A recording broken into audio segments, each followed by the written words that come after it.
key bits away, which will be pretty cool. So as we dive in, I'm going to obviously look at some of the questions that are flooding in now, which I can see. So we've got another one here, which is really interesting. And I'm going to put a message on the chat. So if anyone does watch it, they can look. So you can post questions here. Perfect. Okay. So what I'm going to do, there's a few questions that came through to me earlier that I'm going to talk about. And again, absolutely fantastic insights. And I'm going to share just a couple of answers from my perspective. And what we'll try and do as we get better and better at this and we create a bit of a movement and a bit of a curiosity, we'll actually look at, again, talking across people interjecting. We'll have multiple guests on the platform talking and sharing ideas. So it's going to be really good. One of the first questions I got was from Paul Robinson, who uses our platform, and he asked pretty much two or three questions in one, really.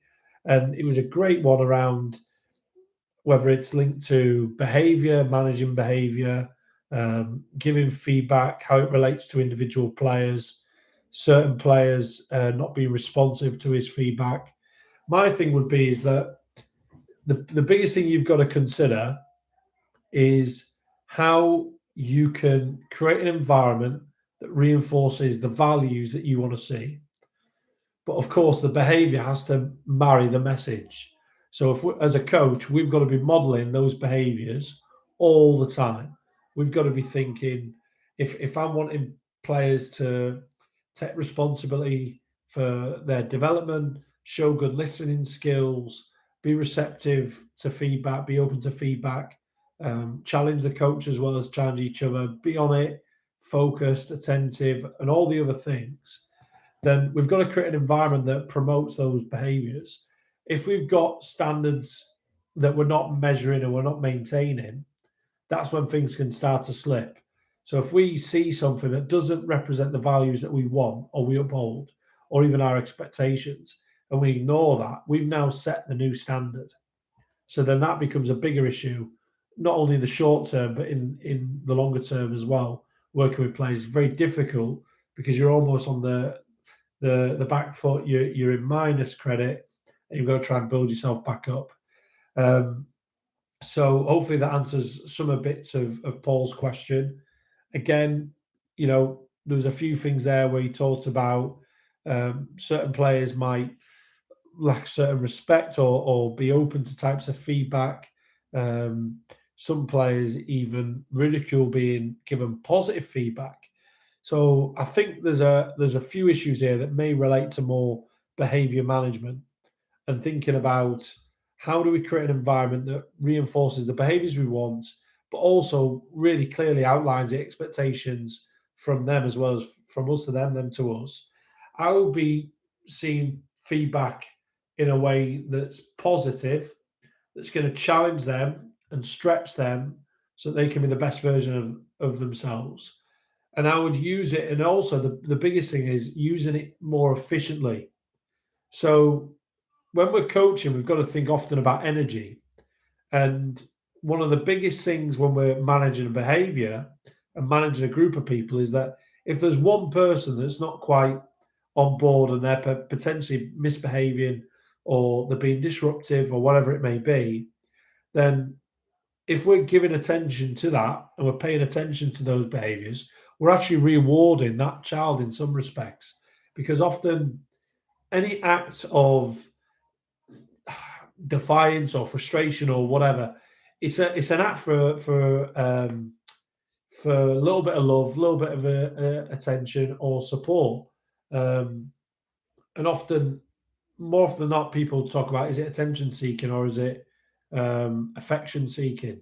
And more often than not, it can be that people just want a little bit of love or a little bit of care. If we give them the fuel that they want, now we aren't just dealing with one person that's misbehaving, but potentially two, three, four others, and then it becomes a whole team because people very quickly realize that in order to get the coach's focus they've got to disrupt or they've got to act in a certain way, and that gets his attention, or it makes them, you're putting them on a platform to be the star of the show.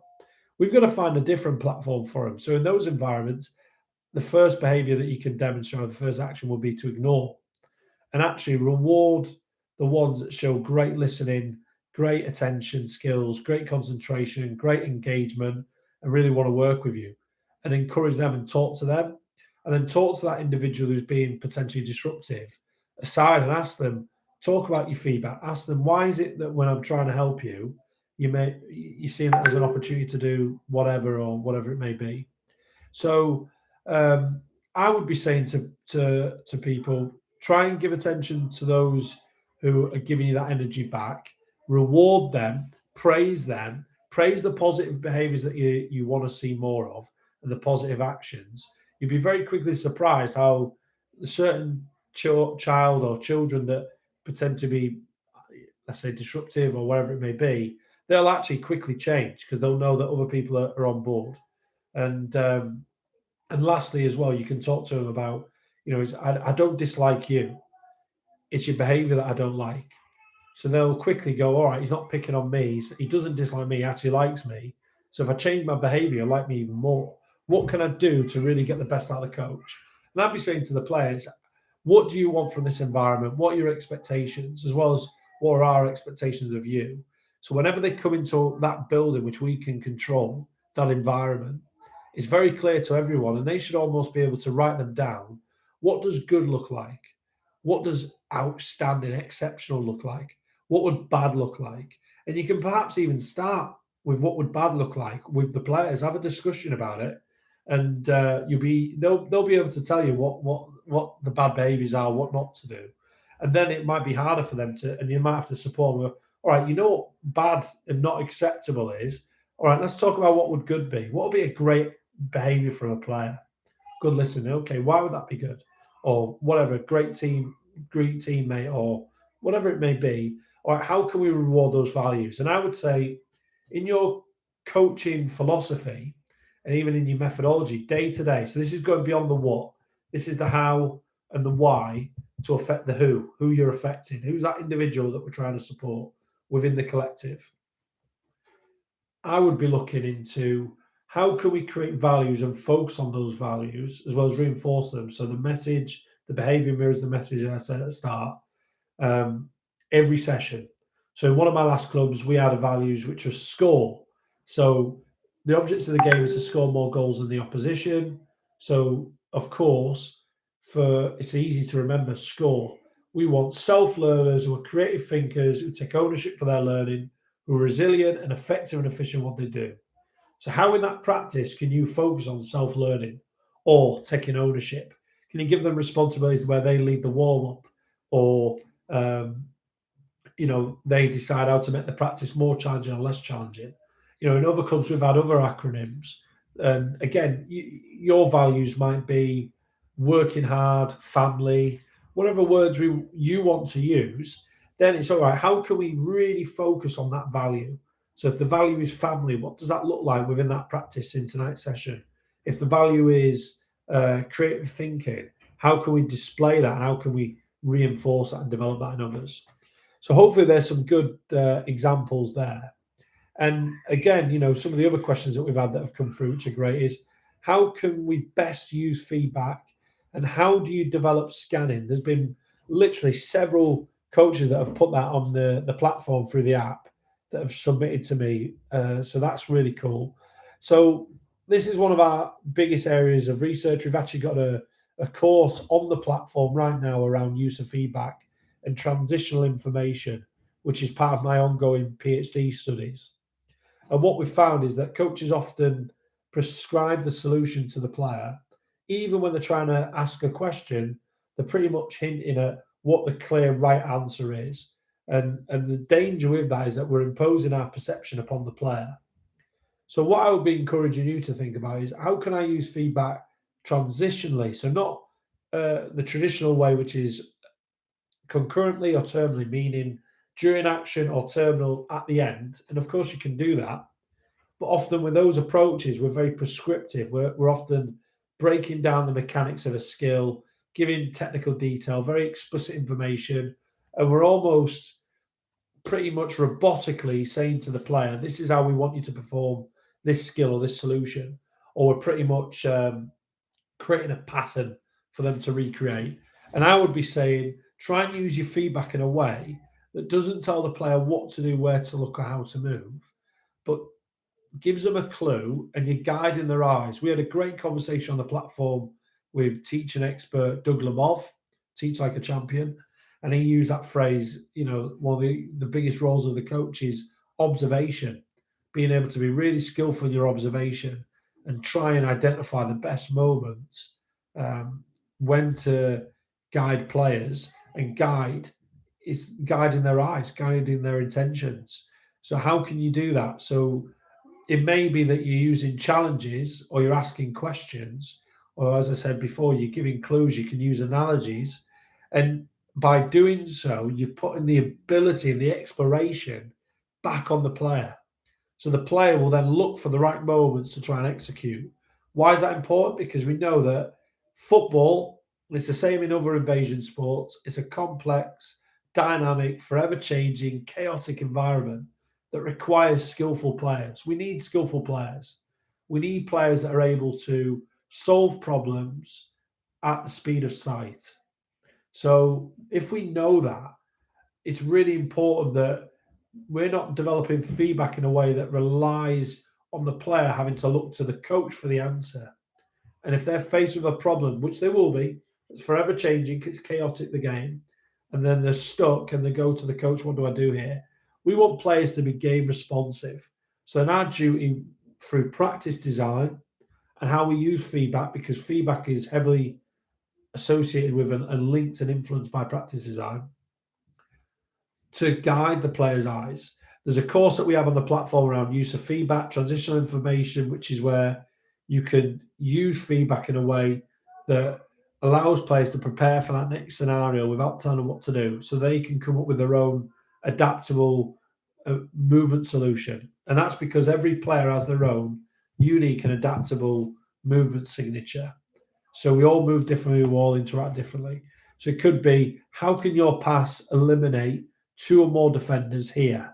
Or it could be, show me ways or show me the right time how you can attract a defender to create space for yourself or your teammate. Or how can you receive and stay between and play between the opposition's defensive pressure that allows us to play forward? Or try to find ways for you to take your touch forward or play forward off your first touch. By using language like try to, you're giving them the license that they can, one, try or not. So it's their choice.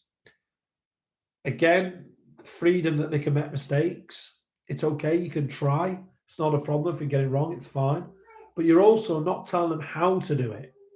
You're allowing the player to explore and come up with their own way, their own method of adapting their body in such a way where they can recognize, actually, there's a fantastic gap here. Maybe that's the solution. Or maybe solution is to dribble. Or maybe the solution is to do this.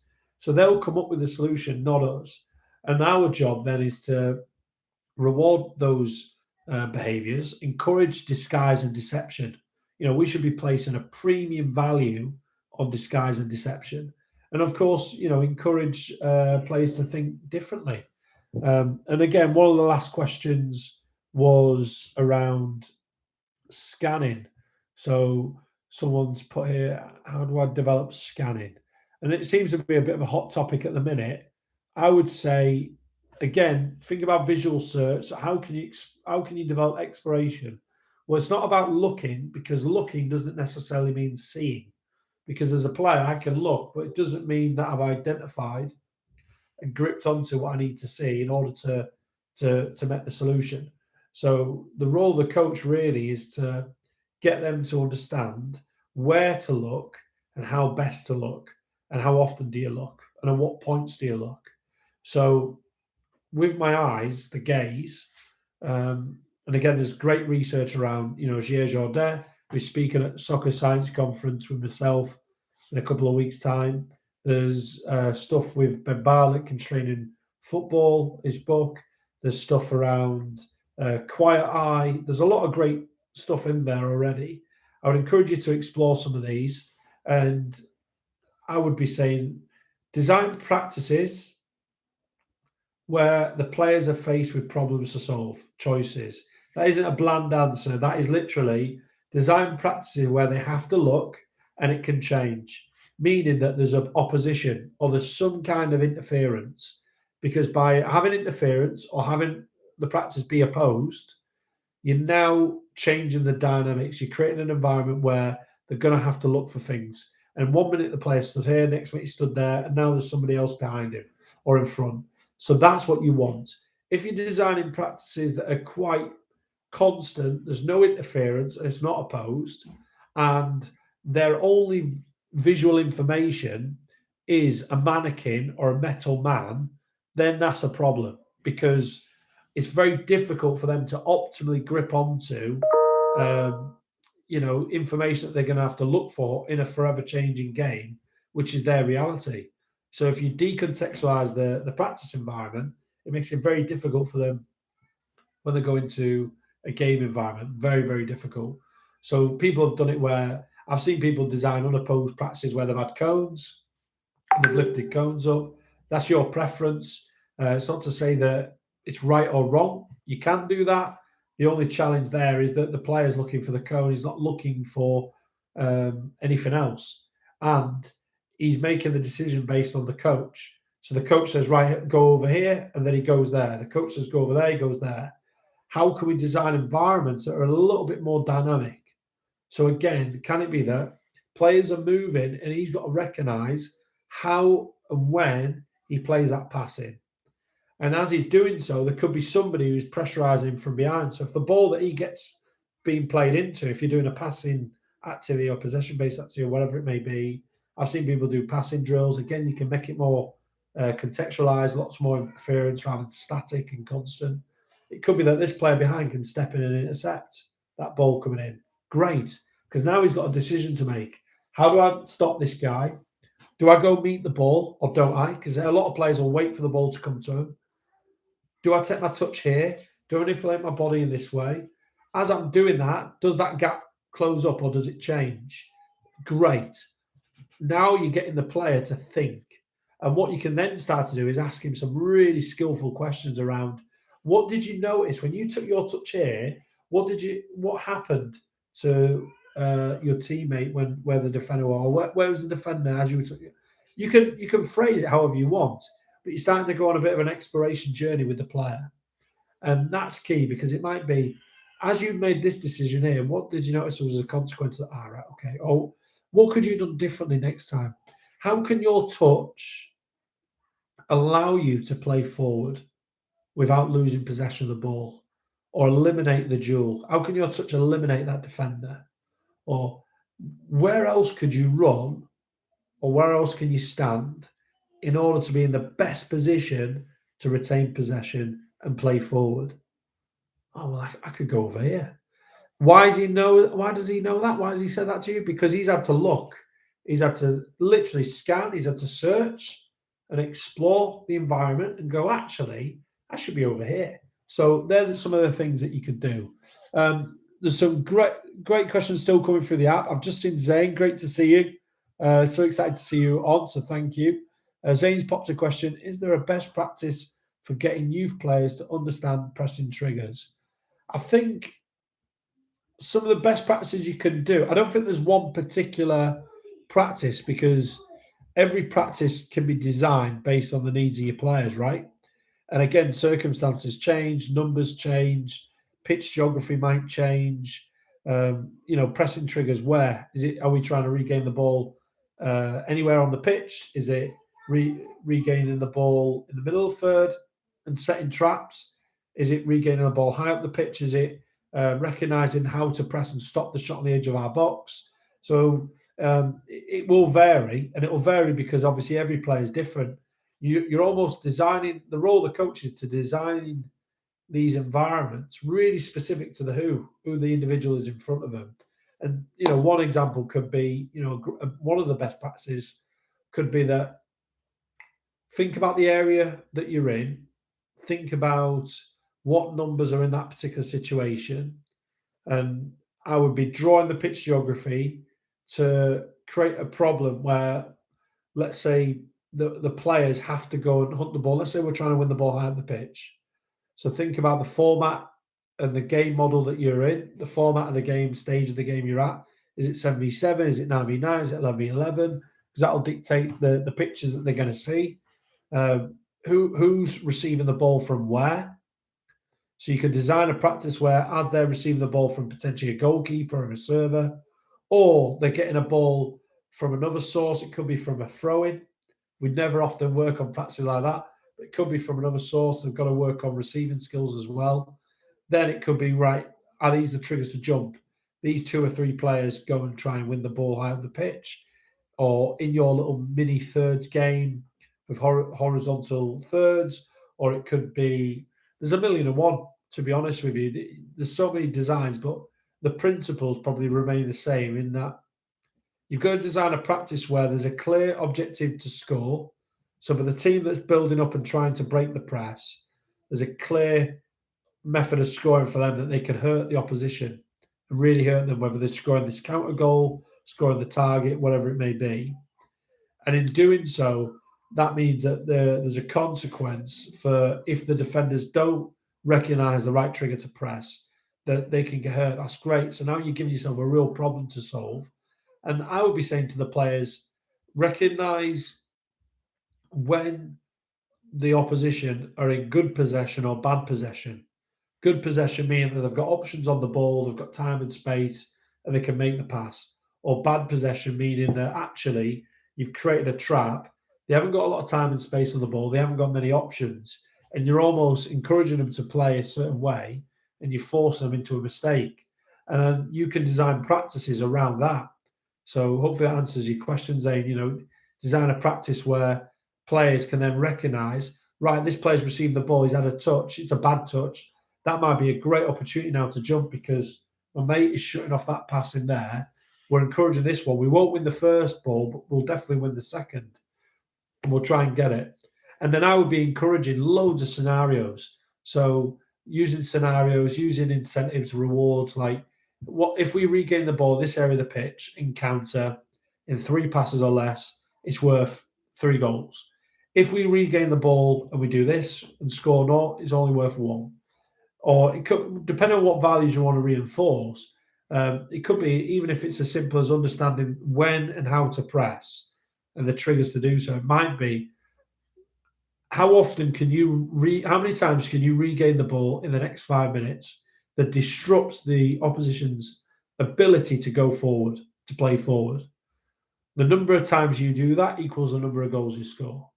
So straight away, they've got to recognise, we've gone there and we've gone too soon and they've played through. So now, because every time that the opposition play through you, it deducts 1 goal off your tally. So they're now 1-0 up. But then in the next couple of minutes, you might intercept or you might block, you might go out for a throw-in, you go and win it again, you counter and score. So now it's 3-1 and you're stacking the score up. But then they break out again, now it's 2-2. So there's a great practice for you, Zane. Now, by creating a scoring mechanism where it's competitive, the players in the practice are really going for it. So there's an intensity. They know that if they're building up, there's a reward for them. The defending team aren't just defending, they get to score goals and counter, but they also know that, hang on a minute, if we don't get this right, it can hurt us, which is recreating the game. So there's lessons to be learned there. And it's a great opportunity for you to use your feedback to go into those details of what did you see there that made you want to go and try and go for that ball. Okay, so as you've gone there, where do you need to be now? Because he might have made that decision. You might not want him to go, but if he's gone and pressed, if we press him once, they'll pick us off. So how can we stay compact? So go together, arrive together, stay together. So it's those details. How can we be compact? How can we keep the space between the lines? So hopefully some of those stuff answers your questions, Zane. And if anyone else has got any questions, let me know. I did say it was going to be around 20 minutes. I ended up spending about 7 or so minutes chatting at the start because we ended up changing the link. So I think we're about time. So thank you so much to everyone who's tuned in. We're going to get even better every time. We're going to get better at doing this. It's my first, thanks, Zane. It's my first live stream that I've ever done. And we're going to market it even better next time. We're going to make it more interactive. We're going to do it through the app and obviously on YouTube. And we're just going to keep this coming. It's great to see that we've had some questions come through live and questions, obviously, via the app as well that have been sent to my email. So really, really excited. And again, if you aren't on the platform already, if you're just watching this now after the recording, really encourage you to go on the platform. Great resource where you're not just going to get the what, but you're also going to get the who, the how, and the why, which is really, really key. We can all talk about the what, but it really comes back to who are the players in front of you, how are you going to do it, and why. Why is it relevant to them? Thank you for tuning in, and look forward to sharing more lessons with you. We're going to make this regular every week. So see you next week.